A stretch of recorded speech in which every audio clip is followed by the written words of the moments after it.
সবাইকে স্বাগতম জানাচ্ছি মাইক্রোসফট ওয়ার্ডের নতুন একটি টিউটোরিয়ালে। আজকে আমরা দেখব টেবিল ইনসার্ট করে বিভিন্ন রকম ডাটা কিভাবে অর্গানাইজ ওয়েতে সাজাতে পারি। ওকে, আমরা চাচ্ছি একটা স্টুডেন্ট ডাটা টেবিল তৈরি করব। স্টুডেন্ট ডাটা টেবিল তৈরি করার জন্য যে জায়গায় আমাদের টেবিলটা দরকার আমি মাউস দিয়ে ওই জায়গায় ক্লিক করে নিব। সাপোজ আমার এখানে টেবিলটা তৈরি করা দরকার, আমি এখানে মাউস ক্লিক করব। তারপরে আমি চলে যাব ট্যাব বার, ইনসার্ট ট্যাব বার ক্লিক করব। এখানে ক্লিক করলে আমরা টেবিল নামে একটা অপশন পাবো। টেবিলে যখন আমি ড্রপ ডাউন মেনুতে ক্লিক করব, এখানে আমি দেখতে পাচ্ছি যে ইনসার্ট টেবিল। নিচে আবার এখানে ড্র করার অপশন আছে, ড্র করার অপশনটা পরে দেখবো, আগে আমরা এখান থেকে ইনসার্ট দেখব। আমি যখন এখানে মাউস নিচ্ছি, মাউসটা উপরে রাখতেছি, তখনই প্রিভিউ দেখাচ্ছে যে এরকম একটা টেবিল হবে। তো আমি জাস্ট এখন চাচ্ছি যে 5:1 একটা টেবিল নিব। তো 5:1 আমি এটাতে ক্লিক করলাম, আমার এখানে একটা টেবিল তৈরি হয়ে গেল। ওকে, আমার একটা টেবিল তৈরি হয়ে গেল। এখন আমি এখান থেকে এই টেবিলটার বিভিন্ন রকমের স্টাইল দিতে পারবো আমি যদি চাই। এরকম এখানে অনেক রকমের স্টাইল আছে, আমি এখান থেকে স্টাইলগুলো দিতে পারবো। আমি সাপোজ এটা দিলাম।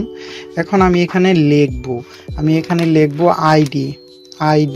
এখানে আমি পরের ঘরে যাওয়ার জন্য কিবোর্ড থেকে ট্যাব বার চাপবো। ট্যাব বার চাপলে আমার পরের ঘরে চলে যাবে।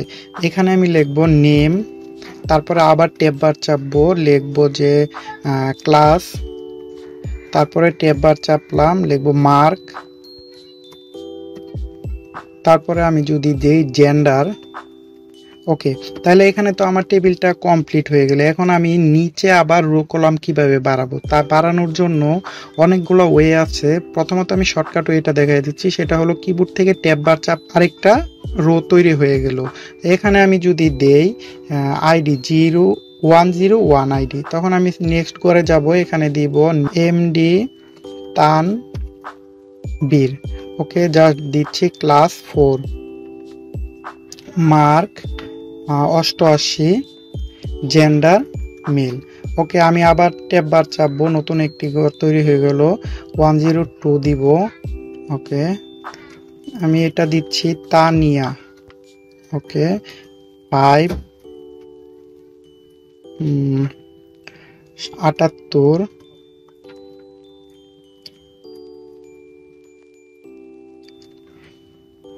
ওকে 103, রাজীব 688। ওকে, এখন সাপোজ আমার এ আইডিটা হলো 103 আর এ আইডিটা হলো 104। এখন মাঝে নতুন আরেকটা কলাম রো রয়ে গেছে। এখন আমি চাচ্ছি ওই রোটা এখানে ইনসার্ট করব। তখন সেটা আমরা কিভাবে করব, সাপোজ আমি 1-এর ঘরে মাউস ক্লিক করে রাইট বাটনে ক্লিক করব। ক্লিক করার পরে এখানে অপশন চলে আসবে ইনসার্ট। এখান থেকে আমি এটাতে ক্লিক করলে এখানে দেখাচ্ছে insert above, insert below, insert left, insert right. তো আমি যে ঘরটাতে ক্লিক করছি আমি চাচ্ছি এটার পরের ঘরটাতে হবে। তাহলে এটা আমাকে কি করতে হবে, দিতে হবে ইনসার্ট বেলো দিলে আমার এখানে নতুন একটি রো তৈরি হয়ে গেল। এখন আমি যদি এখানে দেই 102 এমডি শাকিল। ওকে, ডান। এরকম করে আমরা বিভিন্ন রকম টেবিল তৈরি করতে পারি। এখন আমরা যদি চাচ্ছি যে এই যে টেবিলটা আমরা ক্রিয়েট করছি এই ডিজাইনটা আমরা দিব না, তখন আমরা কি করব, এই টেবিলে ডবল ক্লিক করব, টেবিলের যে কোনো এক জায়গায় ডবল ক্লিক করব বা একটা ক্লিক করলে উপরে টেবিল ডিজাইন ট্যাব বারটি ওপেন হয়ে যাবে। এখান থেকে আমরা টেবিলের কালার, সাইজ সব কিছু চেঞ্জ করে নিতে পারবো।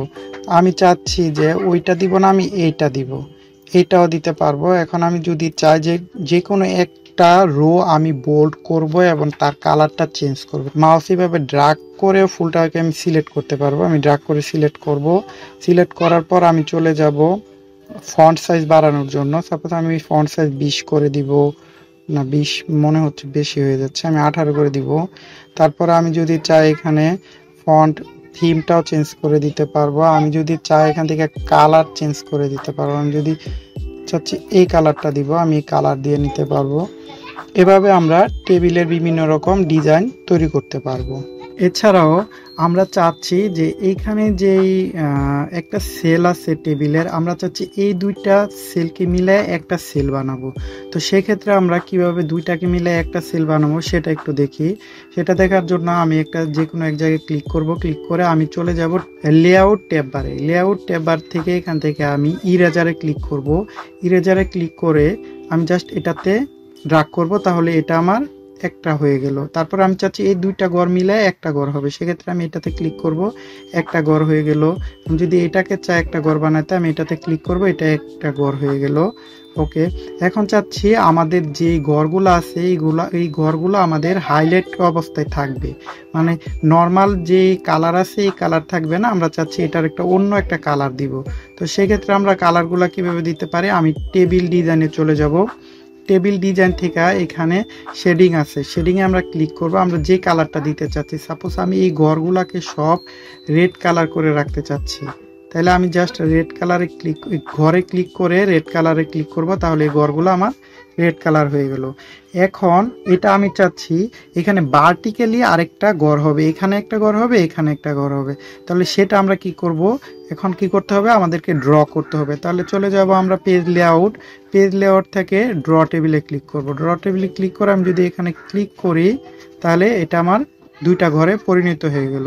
এখন যদি আমাদের এরকম হয়, সাপোজ আমাদের এই ঘরটার উইথটা অনেক বড় হয়ে গেছে, আমার এই ঘরে অনেক কিছু লিখতে হবে, বাট এই ঘরে জাস্ট খালি নাম্বার লিখবো, তাহলে সেক্ষেত্রে এত বড় ঘরের দরকার নাই, বাট আমার এখানে অনেক বড় লাগবে। তাহলে আমি কি করব, মাউসটাকে কার্সরটা এই জায়গায় নিব, নিলে তখন এরকম সেপারেটেড চলে আসবে, তখন এটাকে আমি জাস্ট ড্র্যাগ করে এনে ছেড়ে দিব, তাহলে পাশের ঘরটা বড় হয়ে যাবে।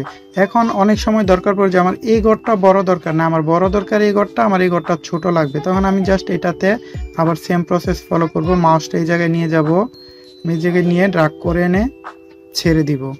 ওকে, এটা একটা প্রসেস হতে পারে। তারপরে আমরা চাচ্ছি সেপারেটেড করব। সাপোজ আমার এখানে তো ফুলটা একটা টেবিল, আমরা এই টেবিলটাকে দুইটা টেবিলে ভাগ করব, স্প্লিট টেবিল করব। তাহলে আমাকে যে টেবিলটাতে স্প্লিট টেবিল করতে হবে, আমরা চাচ্ছি এইটা উপরের টুকু একটা থাকবে, নিচের টুকু একটা থাকবে। তাহলে আমরা এই জায়গায় ক্লিক করে লেআউটে চলে যাব। লেআউট থেকে স্প্লিট টেবিলে যখন ক্লিক করব, তখন আমাদের এখানে দুইটা টেবিলে বিভক্ত হয়ে গেল। তো আজকের ভিডিওটা ছিল টেবিলের উপরে। যদি ভিডিওটি ভালো লাগে থাকে তাহলে অবশ্যই লাইক কমেন্ট শেয়ার করবেন। পাশে থাকার জন্য ধন্যবাদ।